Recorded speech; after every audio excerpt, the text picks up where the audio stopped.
우리가 상처받는 이유는 딱 한 가지입니다. 기대하기 때문에 상처를 받게 됩니다. 우리가 분노하는 이유는 내 권리를 주장하기 때문에 그렇습니다. 우리가 기대하지 않으면 상처를 안 받게 됩니다. 그러니까 성경은 사람에게 기대하라는 말이 한마디도 없죠. 하나님께만 기대하라는 것이죠. 그러니까 여러분, 인간은 기대의 대상이 아니라 사랑의 대상입니다. 어떤 인간도 기대하면 상처를 받게 됩니다. 우리 옆분들한테 우리 집사님은 기대의 대상이 아니라 사랑의 대상입니다. 시작. 집사님은 기대의 대상이 아니라 사랑의 대상입니다. 별로 반응이 없으신 것 같아요. 다시, 집사님은 또 성도님은, 형제님은 기대의 대상이 아니라 치료의 대상입니다. 시작.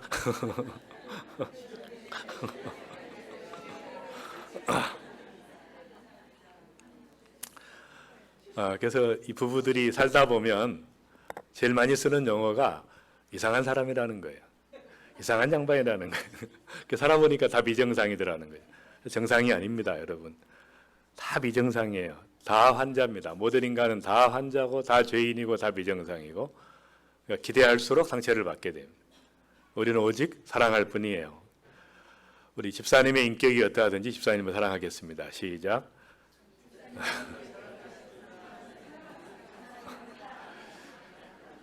이제 반응이 없으니까 집사님의 반응이 어떠하든지 집사님을 사랑하겠습니다. 시작. 그래도 반응이 없으신 분들, 다시는 기대하지 않겠습니다. 시작. 시작. 다시는 기대하지 않겠습니다. 그래서 저는 이제 이 사고방식 하나를, 우리가 생각하는 사고방식 하나를 바꾸면 얼마나 삶이 달라지는가. 그러니까 인간이 이 감성의 문제가 아니에요. 우리 지성의 문제입니다. 사고방식의 문제고, 세계관의 문제고, 태도의 문제죠. 그러니까 인간에 대해서 모든 인간은 다 사랑의 대상인 것이죠. 우리 목사님은 기대의 대상입니까? 사랑의 대상입니까? 사랑의 대상입니다. 목사님이 더 사랑해주고, 더 기도해주고, 또 문제가 있을수록 더 품어주고, 더 기도해주고, 사랑해주고, 다 마찬가지예요. 남편도 아내도 자녀도. 그래서 이 사고 방식을 우리가 잘못되어 있는 거니까, 이 본문의 말씀에 보면 너희 안에 이 마음을 품으라 곧 그리스도 예수의 마음이니, 이 마음이라는 단어가 하트가 아니에요. 마인드입니다. 마인드, 지성. 예수 그리스도의 지성, 생각, 사고방식, 이것을 가지라는 거니까 생각을 바꾸면 다 해결이 되죠. 그래서 이 성경은 그 지혜로 꽉 차 있죠. 엄청난 지혜들이 성경 속에 있는 것입니다. 저는 이제 그 전도서를 이렇게 한번 강의하다가 전도서의 핵심이 굽은 것을 곧게 하지 말랍니다. 너무 간단한 진리를 저는 그동안에 제가 받았던 그 고통들이 무엇인가 보니까 그 구부러진 것을 곧게 하려고 했던 것이에요. 안 되는 것이죠. 여러분이 나서서 해결할 수 있는 문제는 하나도 없어요. 교회의 문제를 나서서 해결할 수 있는 문제 하나도 없습니다. 미국을 위해서 내가 해결할 수 있는 문제가 하나도 없죠. 말하자면 절대로 구부러진 것을 펼 수 없어요. 그러니까 미국이 동성연애를 모든 주가 허용했다고 해서 내가 반대한다고 절대 바꿔지지 않습니다. 그냥 감사하셔야 돼요. 뭐냐면 새로운 시대에 접어든 겁니다. 이제는 핍박의 시대에 접어든 것이죠. 내가 신앙적인 발언을 하면 감옥에 갈 수 있는 절호의 기회입니다. 핍박이 없으면 절대 믿음이 자라지 않죠. 죽어야 사는 것이에요.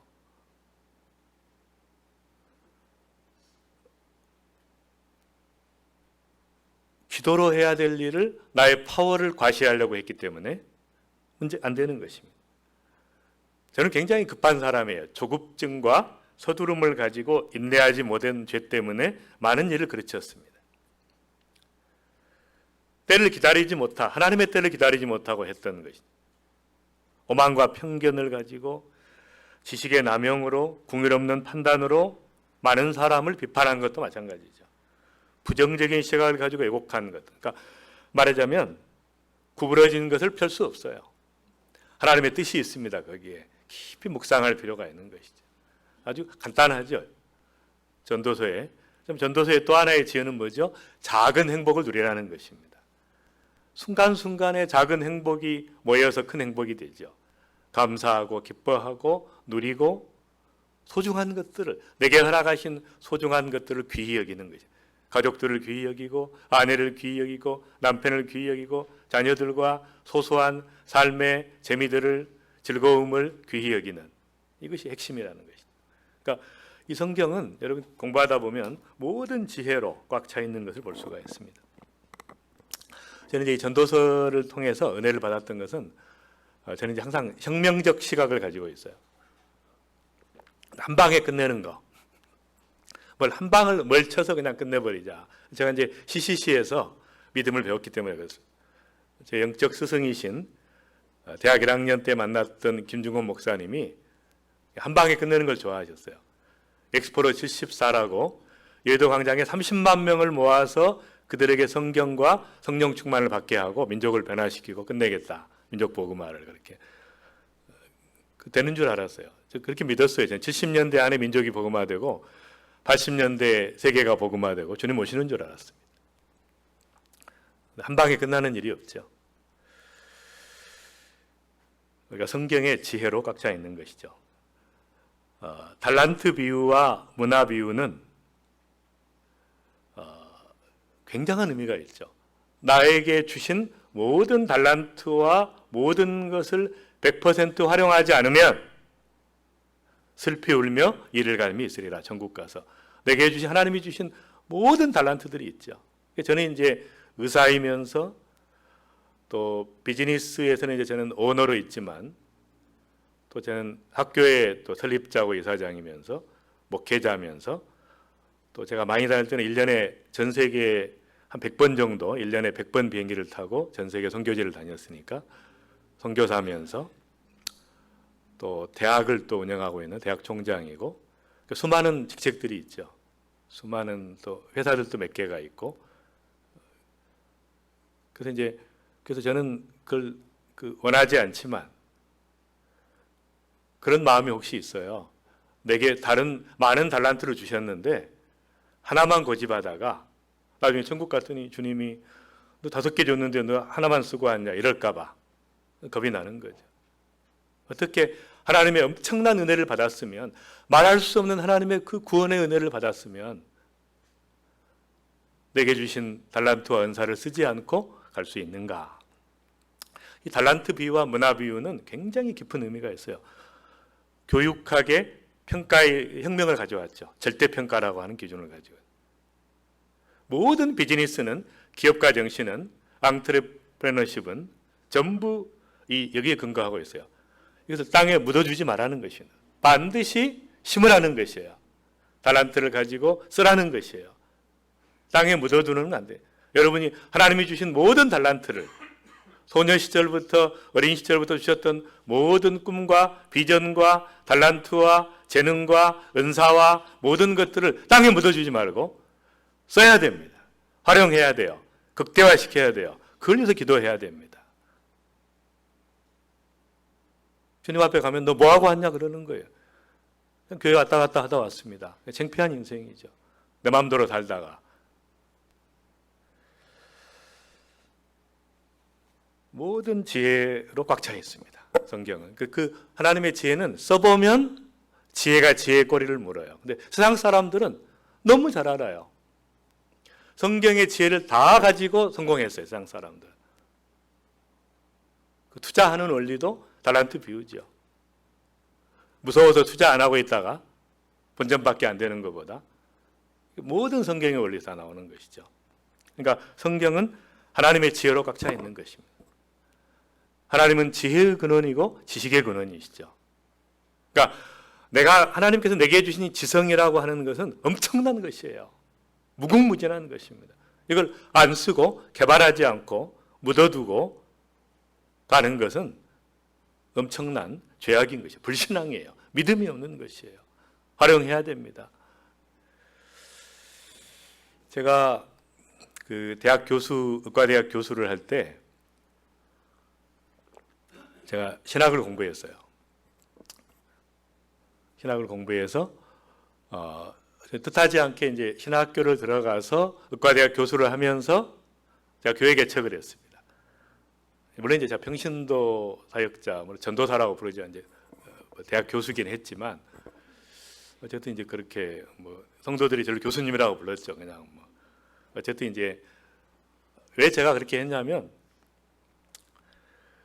그 신약에 와서는 성직자가 폐지됐잖아요. 모든 성도들이 다 그리스도의 제자고, 그 다음에 하나님의 가르치는 은사를 가진 분이 목사고 교사고 그런 것이죠. 근사별로 섬기는 것이 하나님의 교회가. 그러니까 당연히 저는 평신도지만 내가 목회하고 말씀 전하고 사역하는 건 당연하다고 생각했습니다.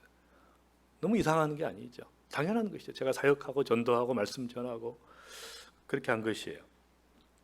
그게 이제 좀 특별한 것이었고요. 물론 제가 나중에 목사 안수를 받았습니다만은, 그다음에 이제 그 대학에 있을 때 앨리스 포터라고 하는 미국의 그 프랜스 셰퍼 박사라고 있죠. 스위스에 선교사로 갔다가 라브리 운동을 했던 그분을 제자를 만났어요. 앨리스 포터라는. 근데 이분이 이제 불광동의 기독교 수양관에서 수양회를 하는데 딱 10명이 있었어요. 그날 저녁에는 한 30명 모였는데 낮에는. 근데 이분이 그러시는 거예요. 인간의 영성이란 무엇인가? 죄 짓는 것을 빼고는 다 영적인 것입니다. 굉장히 충격을 받았어요. 먹는 거 영적인 것이. 예수님은 완전한 인간이신, 완전한 하나님이신 예수님께서 먹었기 때문에 먹는 거 영적인 거죠. 소화시키는 거 영적인 것이죠. 걷는 거 영적인 것입니다. 산책하는 거 영적인 것이에요. 대화하는 거 영적인 것이죠. 사랑하는 거 영적인 것입니다. 다 영적인 것이에요. 일하는 거 영적인 것이죠. 모든 직업은 성직이죠. 다 영적인 것이죠. 이게 충격적이었어요. 말하자면 이 의식 구조를 바꿔버린 겁니다. 영성의 지적인 체계를 구축할 수 있었어요. 그래서 제가 만약에 선교나 목회만 하지 않고 다른 일을 다 동시에 하고 있는 이유는, 저는 지금도 이제 환자들이 기다리고 있죠. 암 환자들이 한국 가면 제가 석 달간 비웠으니까. 또 이제 비즈니스의 오너로서 CEO들하고 제가 회의를 해야 됩니다. 중요한 것들을. 또 학교나 대학이나 또 여러 가지 단체들의 또 최고 의사결정권자로서 회의를. 그걸 제가 원하는 것이 아니라 그걸 즐기는 것이 아니에요. 하나님 앞에 두려운 마음이 있는 것이죠. 맡은 자로서. 말하자면 이거 영적인 일이기 때문에, 비즈니스가 영적인 일이죠. 아이들을 교육하는 게 영적인 것입니다. 그래서 그런 것이 이제 계기가 됐어요. 제가. 그래서 그리스도 예수의 마음을 품으라고 하는 그 마음이라는 것이 마인드라는 것이에요. 멘탈리티라는 것이에요. 사고방식입니다. 로마서 12장 2절에 여러분 잘 아시는 마음을 새롭게 함으로 변화를 받아 하나님의 온전하시고 기뻐하신 뜻을 분별하도록 하라. 마음을 그 마음도 하트가 아니에요, 여러분. 하트는 하루에 100번씩 바뀝니다. 마인드예요. 너희의 지성을 새롭게 하는 거예요. 사고방식을 바꾸라는 거예요. 아주 멘탈리티를, 사고방식을, 지성을, 생각의 모든 방식을 완전히 바꾸라는 거예요. 그것이 변화라는 것이에요. 생각이 바뀌는 게 변화입니다. 회개라는 것이 뭐예요? 회개. 메타노이아. 노이아는 뭐예요? 지성이죠. 지성이 바뀌는 거예요. 생각이 바뀌는 게 회개죠. 울고불고 하는 게 회개가 아닙니다. 생각이 바뀌는 게. 모든 방향이 바뀌는 거예요. 세상을 향한 태도에서 하나님을 향한 태도로. 세상을 추구하지 말란 얘기가 아닙니다. 모든 것을 통해서 하나님을 위해서, 하나님의 영광을 위해서 하는 방향이 바꾸는 거예요. 일하는 게 목사가 되라는 얘기가 아니에요. 선교사 되라는 얘기가 아닙니다. 목사, 선교사 돼서 세상 사람하고 똑같이 살고 있으면 무슨 의미가 있어요? 신학교 간다고 바뀌는 게 뭐가 있습니까? 그게 헌신이에요? 아닙니다. 내가 삶의 현장에서 그리스도의 증인으로 살아가는 것이 중요해요. 보여주는 것이에요. 세상 사람들에게 왜 너하고 나하고 똑같은데 너는 다르냐는 것이죠. 왜 너는 그렇게 행복하냐는 것이에요. 왜 너는 그렇게 감사하며 사냐는 것이에요. 왜 너는 어려운 일을 당했는데도 하나님을 찬양하냐. 보여주는 것이죠. 세상 사람에게 보여주는. 그래서 마음을 새롭게 함으로 변화를 받아. 지성이 안 바뀌니까, 생각이 안 바뀌어요, 하나도. 그게 이제 어려운 문제가 있다. 그래서 이렇게 빌립보서 2장에 있는 대로 중요한 원리를 이야기하고 있습니다, 우리에게. 그러니까 우리가 어떻게 살아가야 될 것인가에 엄청난 비밀이 들어있는 것이죠. 2장 5절에 있는 것처럼 너희 안에 이 마음을 품으라 곧 그리스도 예수의 마음이니 그는 근본 하나님의 본체시나 하나님과 동등됨을 취할 것으로 여기지 아니하시고 오히려 자기를 비워 종의 형체를 가지사 사람들과 같이 되셨고 사람의 모양으로 나타나사 자기를 낮추시고 죽기까지 복종하셨으니 곧 십자가에 죽으심이라. 이러므로 하나님이 그를 지극히 높여 모든 이름 위에 뛰어난 이름을 주사 하늘에 있는 자들과 땅에 있는 자들과 땅 아래에 있는 자들로 모든 무릎을 예수의 이름에 꿇게 하시고 모든 입으로 예수 그리스도를 주라 시인하여 하나님 아버지께 영광을 돌리게 하셨느니라. 그리스도 예수의 마음은 뭐예요? 낮아지는 것이죠. 성육신하는 것입니다. 낮아지는 것이에요. 이제 코나에서 제가 DTS를 3개월 했습니다. 사람들이 왜 왔느냐고 그래서 제가 배우러 왔다 그랬어요. 너무 많은 은혜를 받았어요. 낮아지면서, 학생이 되면서 전부 이제 저를 제임스 형제라고 부르죠. 한국 가면 뭐 박사님, 목사님, 뭐 이사장님, 원장님, 전 그렇게 부르는데 여기 이제 형제님. 너무 좋은 거예요. 20대 17살 먹은 형제가 와서 제임스 형제님 이렇게 덕치면서 너무 행복한 것이죠. 성육신하는 것입니다. 낮아지는 것입니다. 같아지는 것입니다. 이게 축복이에요. 그게 은혜가 있는 것이죠. 엄청난 은혜가 있는 것입니다. 그러니까 예수님께서 낮아질 수 있었던 건 뭐예요? 왕이었기 때문에 왕의 정체성을 가지고 하나님의 정체성을 가지고 하나님의 아들의 정체성으로 아들로서의 풍성함을 다 누렸기 때문에 종이 될 수 있었죠. 그러니까 종이 못 되는 이유가 있어요. 우리가 종이 못 되는 이유가 있어요. 우리가 목사님들의 어려운 것들 당하는 것을 보면서 어찌 그럴 수가 있을까? 목사가 그런 마음 가지면 안 되죠. 한 가지 문제가 있었던 것이에요. 못 누려본 거예요. 자기가 종이 되기 전에, 목사가 되기 전에, 선교사가 되기 전에 다 누려보고 풍성함을 누리고 그 다음에 줄 수 있죠. 내가 못 누리면은 그것 때문에 무너지는 거예요. 돈을 못 누리고 목사가 되면 돈 때문에 무너지는 것이죠. 명예를 못 누리고 목사가 되면 명예 때문에 무너지는 것이죠. 장로도 마찬가지고 영적 리더들이 내가 못 누렸기 때문에 종이 못 되는 것입니다. 그러니까 먼저 기도해야 될 건 뭐예요? 내가 하나님의 자녀로서의 풍성함을 말할 수 없는 하나님의 은혜, 하나님의 사랑은 조건적이 아닙니다. 조건적이 아니에요. 무조건적인 사랑이죠. 아무 조건 없어요. 여러분 그냥 집에 가만히 계셔도 아무것도 안 하고 있어도 하나님의 사랑은 부어지고 있는 것입니다. 여러분하고 아무 조건 없이 십자가에 죽으셨잖아요. 여러분이 더 은혜를 더 갈구하게 할 일이 아무것도 없어요. 딱 한 가지 일은 뭐예요? 하나님을 깊이 알아가는 것이죠. 주님과 깊이 교제하는 거예요. 이게 에브리싱이에요. 우리가 할 수 있는 모든 것은 봉사하는 게 아닙니다, 여러분. 예배하라고 나오는 게 아니에요. 이건 공동 예배지. 진짜 예배는 뭐가 예배예요? 삶의 예배죠.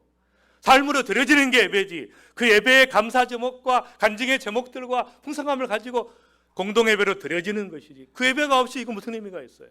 내 마음대로 살다가 와서 모여 있으면 의미가 없는 것이죠. 그 은혜를 달라고 기도해야 됩니다. 나의 삶이 예배가 되게 해야 돼요. 24시간의 모든 삶이 주님과 동행하는 삶으로. 이게 중요한 것입니다. 그래서 누려야 돼요. 더 은혜를 받아야 돼요. 봉사가 중요한 게 아닙니다. 더 은혜 받아야 더 누려야 돼요. 하나님 앞에. 그래서 종이 될 수 있는. 그래서 이제 어떤 분이 그런 얘기해요. 저는 돈도 버리고 권력도 버리고 다 그런 걸 다 버리고 죄의 종이 됐습니다. 그래서 제가 말도 아닌 소리 하지 마라. 아니 뭘 버렸다는 거예요. 네가 재벌이 된 다음에 내려놨을 때 버린 거지. 아니 박사 학위를 받은 다음에 그걸 내려놨을 때 버린 거지. 그 떨어져 가지고 신학교 가놓고 뭘 버렸다. 말도 아주 교만한 말이죠. 말도 안 되는 거예요. 그것은 아주 진짜 교만한 거예요. 뭐 다 버리고 선교사, 무슨 선교사가 돼? 할 수 없이 거기 한 거지. 길이 없어서. 그런 분이 얼마나 많은데. 제가 그분들을 비난하려고 하는 게 아니라 언어의 습관이 잘못된 것이에요. 그것은 아니 자기가 그 위치에 하나님의 자녀 아들이었기 때문에 종이 될 수 있었죠. 그걸 못 누렸는데 내가 뭘 버렸다는 거예요. 물론 그 기회를 버렸다고 이야기할 수 있죠. 기회를. 내가 돈을 벌 수 있는 기회를 버렸다. 정직하게 표현을 해야 되는 것이죠. 그래서 이 기록에 보면은 인생의 중요한 그 비결은 낮아지는 데 있는 것이죠. 밑바닥을 경험하는 데 있는 것이에요. 바닥을 경험하는 데 있는 것입니다. 저는 이제 코나에 있었는데 어느 집을 하나 이제 업 캠퍼스를 제가 허락을 받아서 집을 하나 빌려가지고 있었어요. 근데 그 집이 이제 빈대가 있었던 것 같아요. 코나 빈대라고 유명한데. 그래가지고 이제 첫날 잠을 잤는데 침대가 이렇게 빨간 핏자국이 몇 개 있어요. 근데 이상하다고 생각했어요. 내 몸에서 피가 나나? 근데 아닌데 이제 보니까 빈대랑 같이 자다가 제가 이렇게 뒹굴면서 막 죽었던 것 같아요. 몇 마리가. 그래가지고 근데 그 뭐 이제 확인을 제가 그 배드버그 확인을 못했기 때문에 또 캠퍼스에 자꾸 무니까 모기도 물고 그러니까 뭐 그런 건가 보다 이렇게 했어요. 근데 이제 나중에 집중적으로 본 게 온몸에 이제 다. 그래서 제가 묵상을 해봤습니다. 그런데 제가 어디서 이걸 경험하겠어요? 저는 이제 에티오피아에 사역할 때 그때 이제 그 벼룩 때문에 고생한 적이 있죠.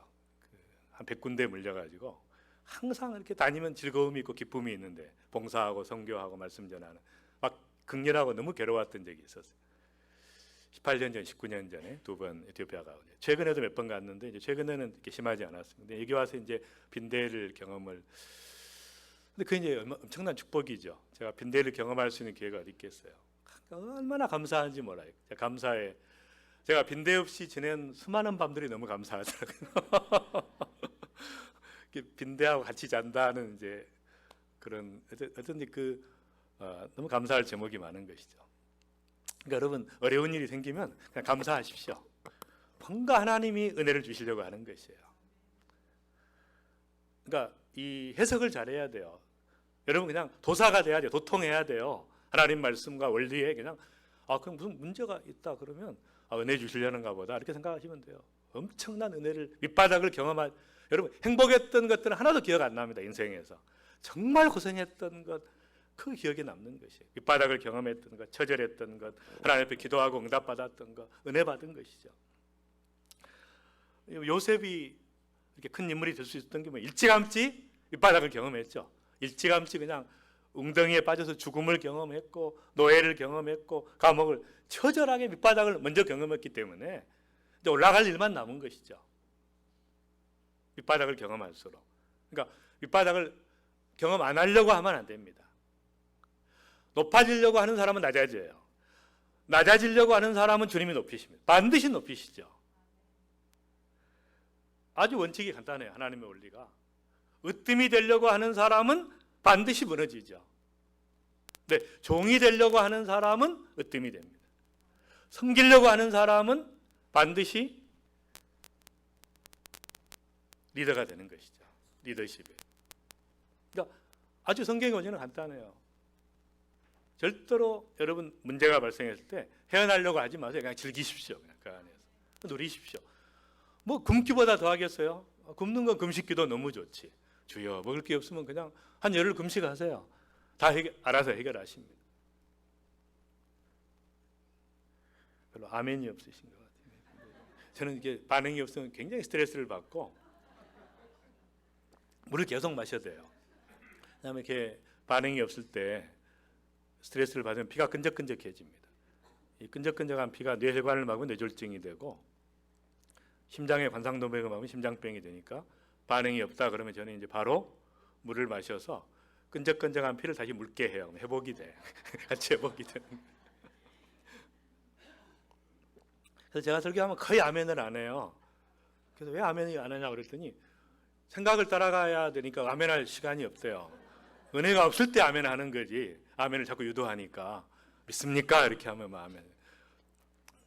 어떤 성도가 그러더라고요. 그래서 이제 그 하나님 앞에 다윗도 마찬가지죠. 하나님께서 왕이 된 다음에 왕으로 기름 부음 받았죠.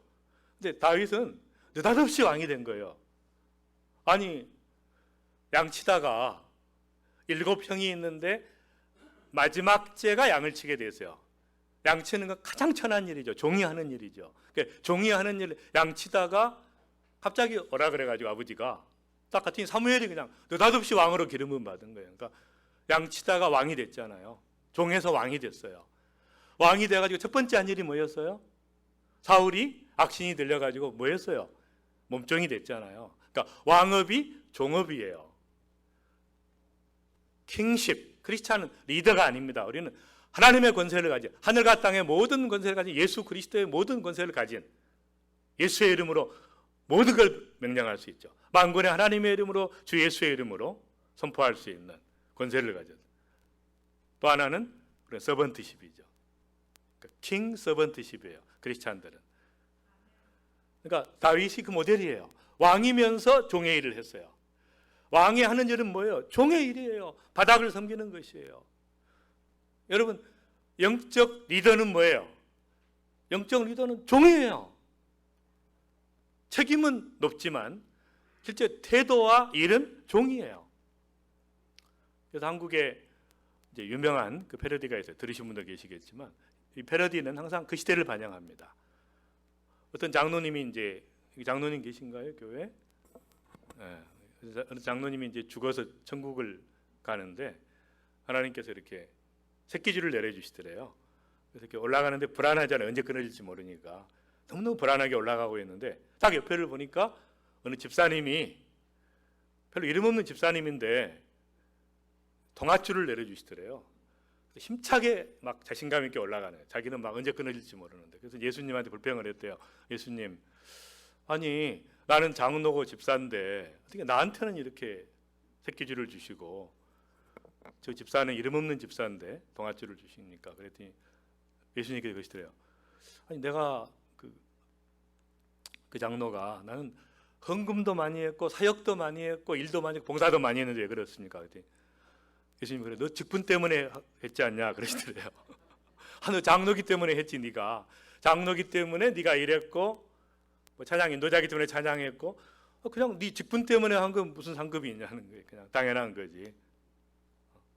근데 저 집사는 아니 장로도 아닌데 이름 없이 봉사하고 중보기도 하고 복음 전하고 너무너무 많은 사람을 사랑하고 섬기고 너무 당연하죠. 자기의 맡은 직분보다 플러스 알파를 해야 상급이 있죠. 한참 실망하고 있는데 예수님이 그러더래요. 왼쪽을 봐라 그러더래요. 보니까 이제 어느 목사님이 올라가고 계시는데 대형교회 목사님, 굉장히 유명한 목사님이 딱 보니까 그 고무줄을 가지고 내가 몇 년째 못 올라가고 왔다 갔다 하고 계시. 아니 저분은 저렇게 유명한 분인데, 유명한 분이고 그 대형교회 목사고 큰 일도 많이 하고 하셨는데 저렇게 계십니까? 그러니까 예수님이 그러더래요. 아니 쟤는 내 영광을 다 도둑질했느니라 그러시더래요. 아니 예수님이 받아야 할 영광을 지가 다 받은 거예요. 목사가 대접을 하고 섬겨야지 대접은 다 받고 다니고 좋은 건 다 받고 다니고, 그리고 예수님이 한 일을 지가 한 일처럼 자꾸 이야기하고 영광을 다 도둑질한 거예요. 여러분, 우리 목사님이 유명하지 않으신 것이 얼마나 감사한지 몰라. 아니 어떻게 목사가 유명할 수가 있어요? 생각해 보세요. 어떻게 목사가 유명할 수가 있어요? 예수님이 유명해야지. 아니 어떻게 교회가 유명할 수가 있어요? 자기 교회 이름이.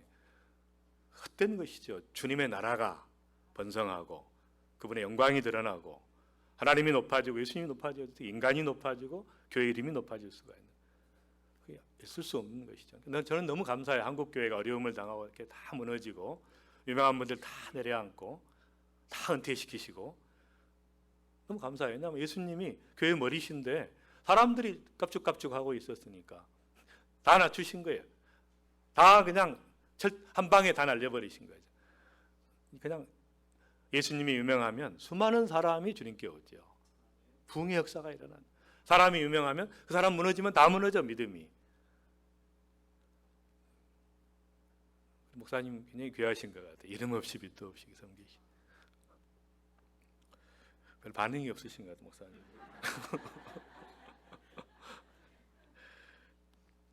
그래서 그 고수들은 이렇게 힘을 빼는 것이죠. 그 힘을 주면 아니에요. 힘을 빼면 하나님의 역사가 일어나요. 하려고 하지 마세요. 여러분 자녀들 잘 키워보려고 하지 마십시오. 내려놓으십시오. 그거. 봉사 좀 잘해보려고 하지 마세요. 그냥 내려놓으십시오. 다 내려놓으세요. 그냥 주님이 하시니까. 주님께 좀 기회를 드려야지. 지가 다 하는데 염려 지가 다 하고 애쓰고 하나님이 할 일이 뭐가 있어요. 힘을 빼야 역사가 일어나는 것이죠. 그래서 우리가 종의 신분으로 섬기는 삶을 살아가려면 내가 치유된 인격을 가져야 돼요. 내가 치유되고 온전한 인격을 가질 수 있도록 나의 상처와 쓴뿌리와 이런 걸 가지고 남을 섬길 수가 없어요. 불가능합니다. 참 안타까운 게 있어요. 저는 이렇게 목사님들이나 선교사님들이나 영적 리더들 중에 어려움을 당한 분들 보면, 물론 훌륭한 분들이 훨씬 많죠. 근데 어려움을 당한 분들 가만히 보면 안타까움이 있어요. 저 치유되고 목사 됐어야 되는데, 저 쓴뿌리가 치유되고 목사가 됐어야 돼요. 자기를 증명하겠다고 하는 그 무서운 욕망이 치유되고 목사가 됐어야 돼요. 선교사가 됐어야 되는데 그걸 증명해 보려고 사역을 통해서. 그러니까 하나님께서 참 기가 막힌 것이죠. 하나님 앞에 온전해지는 것이죠. 갈렙은 여러분 온전히 주님을 따랐죠.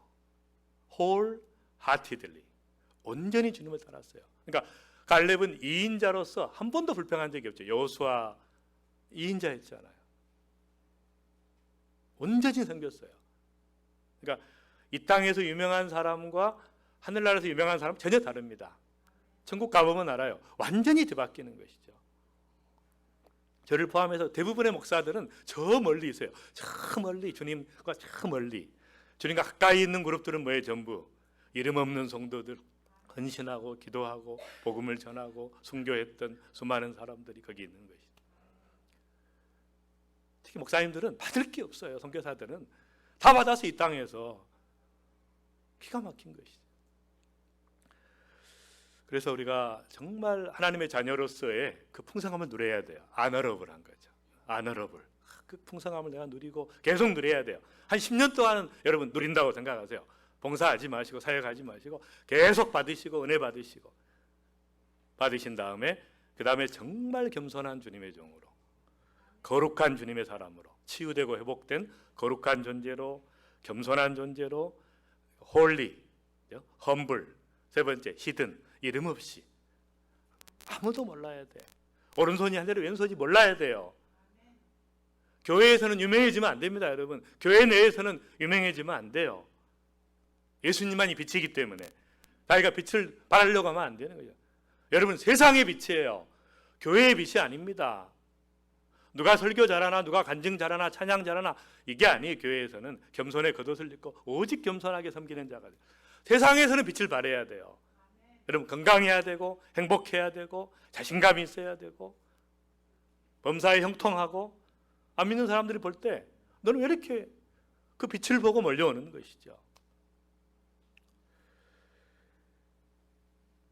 그래서 온전한 사람만이 주님을 섬길 수 있습니다. 치유된 영성과 치유된 인격과 치유된 삶이 있는 사람이 영혼육이 회복되는 것입니다. 그러니까 하나님의 영으로 충만한 성령의 충만함을 받고 그걸로 끝나버렸기 때문에 문제가 있어요. 성령의 충만은 뭐예요? 나의 혼을, 나의 전인격을 회복시키는 거예요. 나의 지성과 지성을 회복시키는 거예요. 지혜를 회복시키는 거예요. 감성을 회복시키고 내적인 치유가 일어나요. 치유된 인격을 가져요. 창조성을 회복하는 거죠. 도덕성을 회복하는 것입니다. 관계를 회복하는 거예요. 사회성을 회복하고 리더십을 회복하고 나의 일의 전문성을 회복하고. 그러니까 성령의 충만함을 받을 때 나의 모든 인간의 모든 가능성이 살아나는 것이죠. 깨어나는 거예요. 살아나는 것이에요. 그 다음에 우리 몸이 관리되는 것입니다. 우리 몸을 통제할 수 있는 것이에요. 하나님의 뜻대로 마음껏. 그래서 영혼육이 회복되는 역사가 일어나는 것입니다. 몸을 다스리는 역사가 일어나는 것이죠. 사도 바울을 왜 하나님이 쓰셨어요? 크게. 베드로는 그냥 별로 크게 못 썼어요. 이유가 뭐예요? 지적인 역량이 부족했기 때문에 그렇습니다. 사도 바울은 헬라어를 할 줄 알았어요. 그 당시에 그리스 로마 문명을 이해할 수 있었어요. 하나님께서 그래서 온 소아시아와 구라파에 복음을 전하는 사람으로 쓰신 거예요. 성경의 3분의 1을 기록하게 했어요. 그 지성을 쓰신 거예요. 사도 바울은 로마 시민권을 다 버렸지만 로마 시민권을 가지고 활용했어요. 사도 바울은 텐트 메이커로서 자기가 돈을 벌어서 했어요. 선교비를 다 벌었어요. 사도행전 20장에 보면 내가 쓰는 것과 내 팀의 모든 돈을 자기가 벌어서, 왜냐하면 돈 때문에 목회한다고, 돈 때문에 선교한다는 오해를 받지 않게 복음의 순수성을 증명하기 위해서 내가 벌어서 했어요. 텐트메이커, 최초의 선교사가 왜 텐트메이커였어요? 텐트메이커가 맞는 것이에요. 후원받는 제도는 200년밖에 안 됐어요. 모든 선교 역사는 다 텐트메이커예요. 형신도들이 간 것이죠. 여러분, 스데반 선교 이후에 12사도만 예루살렘에 남았죠. 나머지 모든 성도가 흩어졌어요. 전 아시아와 구라파로 흩어졌어요. 복음을 전해서 선교사였어요. 모라비안 교도들은 전부 자기가 벌어서 전문성을 가지고 복음을 전하는 것이죠. 하나님이 그걸 쓰시는 거예요. 지성을 쓰시는 거예요. 100% 활용하시는 것입니다. 다만 내가 가진 모든 것들이 겸손한 지식이어야 돼요. 심화된 지식이어야 됩니다. 겸손하게 주님을 위해서 쓰임받는. 근데 그렇게 해서 겸손하게 태도로 섬기면 역사가 일어나요. 엄청난 일이 일어납니다. 놀라운 일이 일어나게 되는 거예요. 브라더 로렌스라고 니콜라스 헤르만이라는 중세에, 이분은 10살 때 그 전쟁에 나가다가 10대 때 부상을 입고 절름발이였어요. 그래서 이분이 50세가 돼가지고 카르멜 수도원에 밥하는 사람으로 들어갔어요. 주방장으로 들어가가지고 20년 동안 밥을 하는데 천사들을 섬기듯이 날마다 그들을 위해 기도하면서 너무너무 행복한 표정으로 그들을 섬긴 거예요. 그래서 20년 후에 수도원장을 뽑는데 이분이 당선된 거예요. 평신도가 된 적이 한 번도 없었어요. 수도원장이 된 거예요. 너무너무 거룩했어요, 얼굴이. 그래서 국왕 루이 12세가 와가지고 물어본 거예요. 행복의 비결이 뭐냐 그랬더니 너무너무 섬김의 기쁨과 감격이 있다는 거예요. 여러분, 하늘나라에서 평가는 완전히 다릅니다. 아무도 알아지지 않아도, 유명하지 않아도 이름 없이 빛도 없이 하나님 앞에 나아가는 것이 너무 중요한 것이죠. 그래서 이 하늘의 지혜로, 하나님 신앙은 지혜 신앙이에요. 창조의 신앙, 지혜 신앙입니다. 예수님 신앙은 말씀 신앙, 진리 신앙이에요. 성령의 신앙은 은혜의 신앙이에요. 강력한 역동성과 치유와 회복과 변화를 가져오죠. 그러니까 성부, 성자, 성령 중에 말씀만 가지고 있었던 어려운 때가 있어요, 교회가. 근데 성령 운동이 일어나면서 날개를 다는 거죠. 말씀과 성령에. 이것만 가지고 이제는 안 되죠. 세상을 바꿔야 돼요. 세상을 바꿀 힘이 없어요. 뭐가 필요해요? 창조신앙이 필요해요. 하나님의 지혜가 필요한 것입니다. 여러분, 이 성경에 지혜서라고 있잖아요. 지혜서. 전도서, 잠언, 시편, 아가서, 예레미야, 애가. 이 지혜서가 뭐예요? 우리에게 지혜를 주신 하나님. 예수님은 바로 지혜예요. 지혜의 근원이시기 때문에. 그래서 하나님께서 우리에게 주신 모든 것들을 풀어나가는 것이 필요한 것이죠.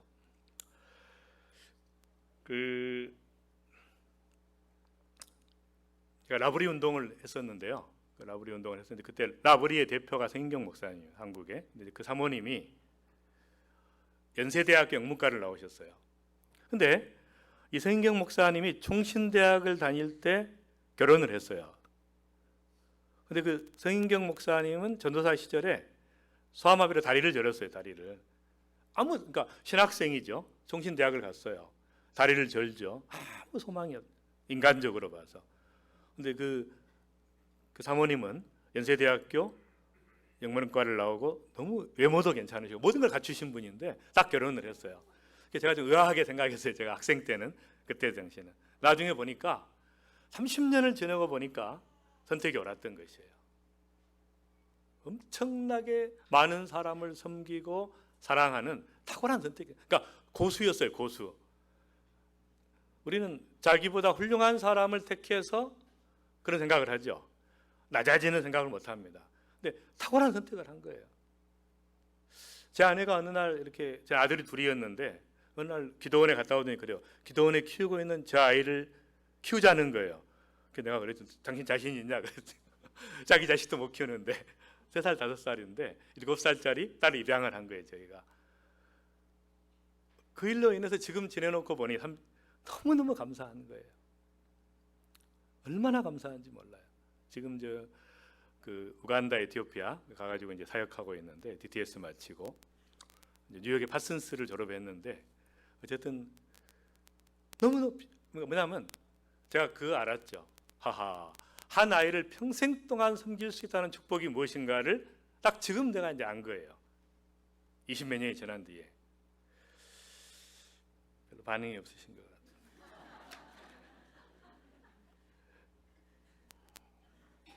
혹시 제가 조금 늦어지면 급하신 분이 나가셔도 전혀 신뢰가 안 되니까. 제가 강용우 박사님 돌아가셨잖아요. 그분하고 돌아가시기 전에 그 몇 달 전에 식사를 같이 했어요. 한국에서 15만 원짜리를 시키시더라고요. 그 중국 음식점. 어쨌든 이제 같이 식사를 했어요. 전 너무너무 놀랐어요. 그분에 그렇게 유머스러울 수가 있는가. 여러분 그 감탄을 하죠. 한 인물을 이렇게 대하고 나면 아주 감동이 되는 거예요. 이렇게 유머가 풍성한 거예요. 인격과 신앙과 이거 말할 것도 없고 지식과 모든 것과. 그래서 저한테 그러는 거예요. 황 박사님, 크리스찬들 사이에서 활동하지 마세요. 자기는 로타리 클럽에 들어갔기 때문에 빛을 발했다는 거예요. 맨날 크리스찬들 모이는 데 가서 그렇게 하지 말라는 것이죠. 알아주는 데 가지 말라는 거예요. 세상 사람들이 모이는 곳에 가서 빛을 발해야 된다는 거예요. 굉장히 중요한 말씀이죠. 그분이 돌아가시기 전에 이제 모든 사람에게 감사의 편지를 썼죠. 내가 죽기 직전에 아직 의식이 명료할 때 췌장암으로 돌아가시기 전에 모든 사람에게 너무너무 감사했다고 수천 명에게 감사의 편지를 쓰고 이제 나중에 돌아가십니다. 근데 저는 이제 그 사모님을 뵈면 말이 안 되잖아요. 자기가 숙명여대 1학년 때 그 맹인들이 있는 맹아학교의 교사를 했는데 그 중학교 1학년이었어요. 강영우 소년이. 근데 대학 1학년 그 누나가 같이 격려해주고 이렇게 해주다가 결혼했잖아요. 몇 년 후에. 얼마나 탁월한 선택을 한 거예요. 낮아진 거잖아요. 내려간 거잖아요. 얼마나 위대한 인물로 키우세요. 그러니까 강영호 박사보다 더 위대한 게 뭐예요? 그 부인이죠. 고수죠, 고수. 여러분 아직 늦지 않았으니까 혹시 재혼할 기회가 있으면 활용하죠. 여러분 고수잖아요. 보통 고수가 아니에요. 제가 이제 CC 학생 때 어느 간사님직을 갔어요. 부부가 한 번도 싸운 적이 없다는 거예요. 제가 그럴 리가 있나 그랬죠. 한 번도 부싸움을 한 적이 없대요. 너무너무 사모님이 남편을 존경스러운 눈으로 봐. 남편이 사랑스러운 눈, 한 번도 싸운 적이 없대요. 왜 그러냐 그랬더니 그 사모님이 그러시더라고요. 목사님은 항상 이렇게 이야기한대요. 그때 간사님이었죠. 간사님은 항상 이렇게 이야기한대요. 여보, 이러이러한 일이 있는데 내 생각은 이렇게 결정하는 것이 좋을 것 같은데 혹시 당신의 의견은 어떻소? 근데 내 의견을 참고로 해서 당신이 결정하시오. 그렇게 한다는 거예요. 항상. 그러니까 한 번도 자기 뜻대로 못했대요. 그 사모님은 또 그렇게 이야기하는데 누가 자기 뜻대로 하라는 거죠. 내 의견을 참고해서. 완전히 부부가 싸울 일이 없는 것이죠. 이렇게 되면. 고수잖아요. 고수 부부 생활에. 간단한 건데 고수들이 많아요. 제가 한 20명 명단을 가져왔는데 이제 여러분 표정을 봐가면서 손현보 목사님이라고 우리 그 공동체 입회로 왔어요. 근데 부산에서 목회를 하시는데 아주 특이하시더라고요.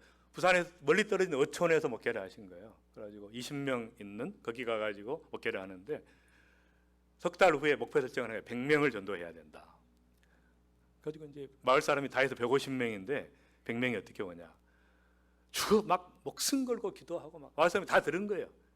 새벽마다 막 소리 질러서 마을 사람 이름을 막 기도하면서 집집마다 다니면서 일을 해주는 거예요. 교회 나올 때까지 다 장작패주고 일해주고 물 질러주고 그래가지고 100명이 나온 거예요. 100명이 나온 다음에 300명 석 달 후에 300명 모이겠다 그러는 거니까 그러니까 아니 이 마을 다 근처 해봐야 300명이 돼. 응? 멀리까지 다 해야 300명이 어디서 오냐. 그러니까 목사님이 그러더래요. 한 여기만 사람이 있냐? 부산에도 있고 울산에도 있고 창원에도 있고 도시 가서 데려오면 되지. 근데 300명이 모였어요. 왜냐하면 가족들 전부 모여가지고 가족 친척 다 모아서 돼지 한 마리 잡아서 잔치해주고 교회 데리고 나오고 80대 할머니가 반일 해주고 3일간 반일 해주고 다른 사람 데리고 나오고 300명이 모였어요. 2,000명이 모였어요. 나중에는 그 교회가 기가 막힌 거죠. 거기 모든 예산을 거기는 2,000명인데 딱 목사님 한 분이세요. 전도사도 없어요. 모든 예산을 다 100% 전도하는 데 써요. 그래서 그 다문화 가정이라 그러죠. 외국 그 베트남 사람, 뭐 중국 여자 딱 교회 한번 나오면 딱 교회 등록하면 1년에 한 번씩 그 나라 보내줘요. 가족 티켓 전부 다 해가지고. 노인들이 혼자 사는 분들은 무조건 살 한 가마니, 한 달에 살 한 가마니씩 다 갖다 주는 거예요. 매년 개안 수술을, 눈 뜨는 수술을 2,000명을 해줘요. 풀 스포팅에다가 100% 모든 예산이 전부 다 전도하는 데 쓰여지는 거예요. 몰려오는 거죠. 그리고 자기 교회가 크지 않기 때문에 1년에 2,000명씩 세례주고 다 보내요. 남을 사람만 남아라. 우리 교회는 지독한 훈련을 하는 교회니까 전도할 사람은 남고 세례한 다음에 다른 교회로 다 보내는 거예요. 고수죠. 고수. 차원이 다른 거예요. 또 평화교회라고 광주 평화교회 목사님하고 대화하는데 거기는 성도들을 10명씩 한 50개 팀을 만들어 가지고요. 모든 작은 교회 다 보내요. 1년 동안 그 교회 섬겨라. 그 교회 헌금하고 그 교회 섬기고 개척교회들이 그냥 난리가 난 거예요. 10명이 말쑥한 사람들이 서로 온 거예요. 헌금 다 해주고 기도해주고 섬겨주고 봉사 다 하고 너무 놀라운 거죠. 목사님의 설교가 달라지더래요. 갑자기 그 사모님이 그러는 거예요. 당신들이 온 다음부터 목사님 설교가 너무 수준이 높아졌어요. 완전히 교회들이 회복이 된 거예요.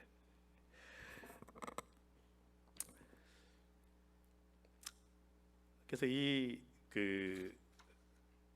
하나님 나라의 그 가치는 엄청난 것입니다. 성경에서 여러분 파면은 팔수록 그래서 하나님 나라의 원리 중에 4가지 밭이 있죠. 분별하라는 거예요. 여러분 복음을 전할 때 옥토들에게만 전하라는 거죠. 일단은 가시떨기나 돌짝밭에 아무리 해봐야 안 되는 거죠. 말씀을 받는 사람, 그러니까 구분하라는 거예요. 진단하라는 거예요.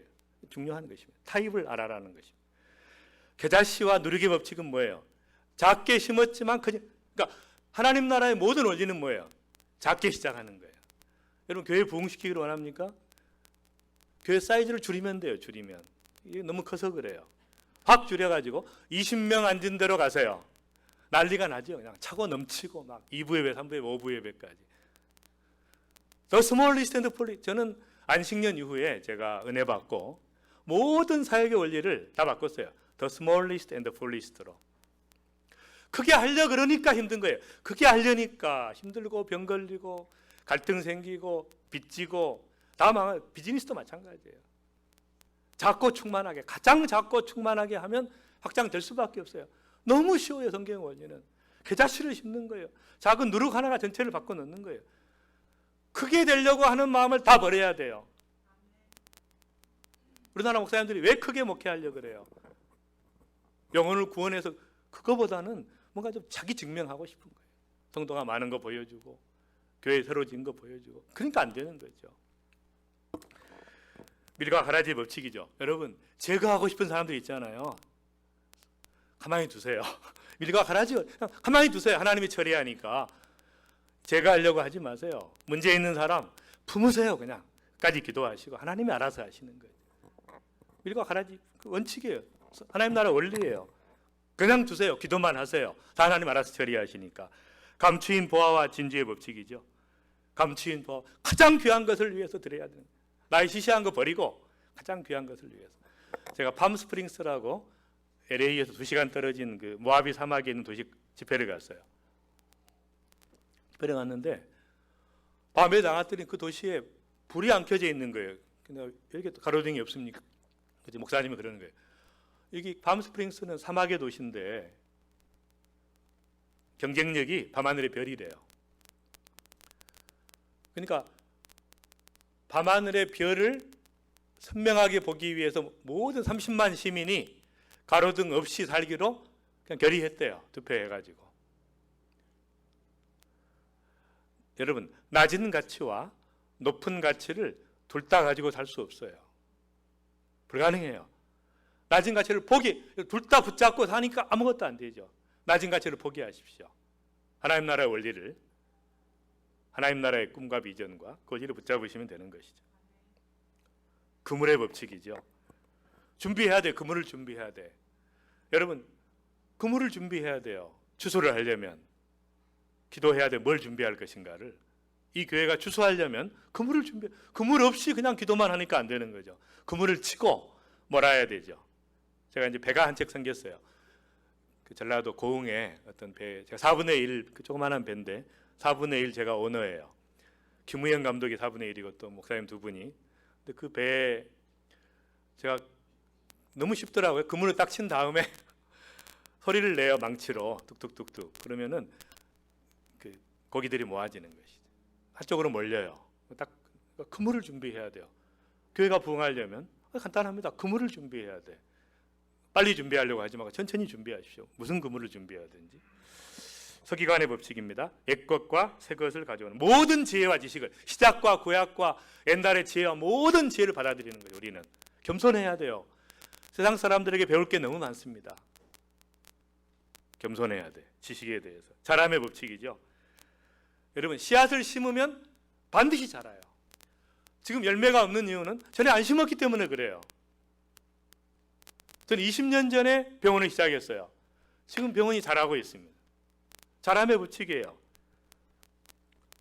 마가복음 4장에 싹이 나고 줄기가 나고 머리가 자라고 풍성하게 되고 추수할 때가 돼요. 그러니까 자람의 법칙이에요. 씨앗을 안 심었기 때문에 열매가 없는 거예요. 30년 전에 제가 심었던 씨앗이 열매를 맺고 있어요. 어떤 건 10년 전에 심은 거, 20년 전에 심은 거, 30년 전에 심은 거죠. 아무것도 없는 이유는 그때 안 심었기 때문에 그래요. 믿음의 씨앗을 안 심었기 때문에, 성령의 씨앗을 안 심었기 때문에. 제가 쿠바에 갈 일이 있었어요. 13년 전에. 쿠바에 딱 갔다가 부흥이 일어나고 있는 거예요. 공산주의인데 너무 놀래가지고 집 한 채를 샀어요. 선교사관학교라고. 그런데 잊어버리고 왔어요. 그랬더니 30명이 그 훈련을 받고 있다는 거예요. 근데 이제 작년에 선교사님 오셨는데요. 지금 1,600명이 훈련을 받는데요. 선교사로 훈련을. 너무 감사했죠. 왜냐하면 제가 씨앗 하나 심었는데 그때 심어놓았던 게 지금 자라는 거예요. 그러니까 지금 심으면 30년 후에 여러분 열매를 거두게 됩니다. 지금 안 심으면 아무것도 없어요. nothing이에요. 뭔가 심어야 돼요. 심의 법칙이, 천국의 법칙이죠. 그리고 낮아지려고 하면 높아지고, 섬기려고 하면 리더가 되고, 내가 죽으려고 그러면 살고, 이게 성경의 가치예요. 세상은 다 반대로 합니다. 따라서 하면 안 돼요. 반대로 가야 돼요. 낮아져야 돼요. 성육신 해야 돼요. 하나님의 역사가. 그래서 이 사도 바울은 아주 대가 중에 대가예요. 제가 말씀을 맺겠습니다. 사도 바울은 아주 고수예요, 고수. 그러니까 에베소서를 통해서 하나님의 경륜과 섭리와 온 우주를 그리스도 안에 통일되려고 하는 그 비밀을 깨달은 다음에 이 빌립보서를 통해서 바로 그리스도 안에서라고 하는, 말하자면 크리스찬의 주소는 어디예요? 그리스도 안입니다. 미국이 아니에요. 한국이 아니에요. 여러분, 안식을 어디서나 누릴 수 없어요. 그리스도 안에 있을 때 누릴 수 있죠. 그리스도 안에. 그 다음에 두 번째, 우주의 역사관은 뭐예요? 착한 일을 시작하시니까 그리스도 예수의 날까지 이루실 줄 반드시 그분이 이루십니다. 여러분, 착한 일을 시작하시면 반드시 그분이 이루세요. 역사관이에요. 우주적 역사관이에요. 사도 바울의 1장 20절의 인생관입니다. 살든지 죽든지 내 몸에 그리스도가 죽든지 살든지 관계없어요. 내 몸에서 그리스도가 존귀히 되는 게 그 역사관이에요. 인생관이에요. 그 다음에 우주적 지성을 가지고 있어요. 성경적 지성. 그리스도 예수의 마음을 품으라. 우주적 시각을 가지고 있어요. 내게 유익하던 것들이 해가 되더라는 거예요. 세상적으로 유익했던 것이 예수 믿고 나니까, 그리스도 안에 오니까 세상적으로 유익했던 것이 배설물처럼 다 버렸죠. 나중에 해가 되더라는 거예요. 제로가 아니라 마이너스가 되더라는 거예요. 제가 서울대를 나왔기 때문에, 서울대학을 나왔다는 것 때문에 너무 많은 은혜들을 놓쳤어요. 교만해가지고. 세상적으로 자랑스러운 것은 전부 해가 되는 것이에요. 모든 것을 해로 여겼어요. 세상적으로 불리한 것은 전부 은혜 받는 거예요. 여러분, 불리한 게 많잖아요. 다 은혜 받는 거예요. 이것은 여러분이 잘 되면 하나님 때문에 잘 된 것이죠. 누가 봐도 하나님이 역사하신 거예요. 하나님께서는 평범한 사람을 쓰세요. 이름 없는 사람을 쓰세요. 아무도 주목하지 않는 사람을 쓰시면 너무너무 감사한 거죠. 그 시각을 가지고 있는 것이에요. 우주적인 목표가 있었어요. 나는 붙잡힌 바 된 그걸 잡으려고 일생 동안 주님을 쫓아가는 것이 우주적인 목표가 있었어요. 그 다음에 항상 기뻐했어요. 어떤 일이 있어도 행복해 기뻐했고 감사했습니다. 우주적 감성을 가지고 있었어요. 우주적인 헌신에 대해서 자기에게 헌금하는 사람들에게 뭐라 그랬어요? 나는 이거 구하지 않는다 그랬어요. 너희들의 기프트라 그랬죠. 기프트, 선물을 구하지 않는다. 나는 너희에게 열매 맺기를 바란다는 거예요. 풍부한 열매가 있게. 당당했어요. 사도 바울은 뭐 헌금 달라 이런 한 적도 없죠. 혹시 헌금하면 나 이거 구하는 거 아니다. 너희들이 잘 되기를 구한다는 거죠. 그 다음에 우주적인 전천후 믿음이 있었죠. 내게 능력 주시는 자 안에서 내가 모든 것을 할 수 있다고 하는. 이것은 그냥 할 수 있다는 긍정적인 신념이 아니에요. 다 경험해 봤기 때문에 고통과 고난과 역경과 비천과 풍부와 다 경험해 봤기 때문에 어떤 상황에서도 할 수 있다는 것이죠. 그 믿음을 가지고 있었어요. 보통 분이 아니신 거죠. 그 은혜를 여러분들이 받기를 바랍니다. 여러분 연구하십시오. 성경의 원리대로 하면 성공할 수밖에 없어요. 엄청난 일이 일어납니다. 하나님의 원리대로 우리가 안 살기 때문에, 반대로 살기 때문에 맨날 손해보는 거예요. 맨날 안 되는 거예요. 딱 붙잡으십시오. 엄청난 일이 일어날 겁니다.